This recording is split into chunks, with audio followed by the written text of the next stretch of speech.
Bat এবং বলের মধ্যে কিছুটা ভারসাম্য ফিরিয়ে আনার লক্ষ্যে ওয়ানডেতে বিদ্যমান দুই বলের খেলার নিয়ম পরিবর্তনের কথা বিবেচনা করছে আইসিসি।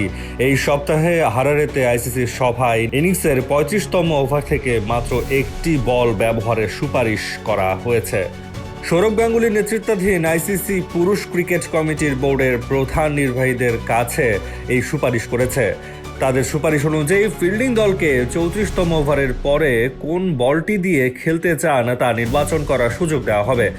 যখন দুটি বলই ১৭ ওভারের পুরনো হবে, যে বলটি বেছে নেওয়া হবে না তা প্রয়োজনে অতিরিক্ত বল হিসেবে রাখা হবে।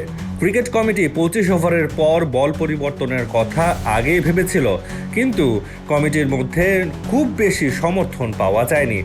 তারা মনে করে ১৭ ওভারের জন্য বল ব্যবহার করার আগে কোনটি ব্যবহার করা বেশি উপযুক্ত তা সিদ্ধান্ত নেওয়া উচিত। বোর্ড এই মাসের শেষের দিকে এই পরিবর্তনের বিষয়ে তাদের মতামত জানাবে বলে আশা করা হচ্ছে। যদি ঐক্যমত হয় তাহলে জুলাই মাসে আইসিসির বার্ষিক সভায় এটি আনুষ্ঠানিকভাবে রূপ দেওয়া হবে। বর্তমানে আইসিসির নিয়ম অনুযায়ী ওয়ানডে ক্রিকেটে দুই প্রান্ত থেকে দুটি নতুন বলে খেলা শুরু হয়। তাতে এক একটি বলে ২৫ ওভার করে খেলা হয়, ফলে বল পুরনো হয় না, আর এতে করে রিভার্স করার সুযোগ পান না বোলাররা, যা ব্যাটসম্যানদের জন্য খেলাটাকে আরও সহজ করে দিয়েছে। এমন অভিযোগ অনেক আগে থেকে করে আসছেন বোলাররা।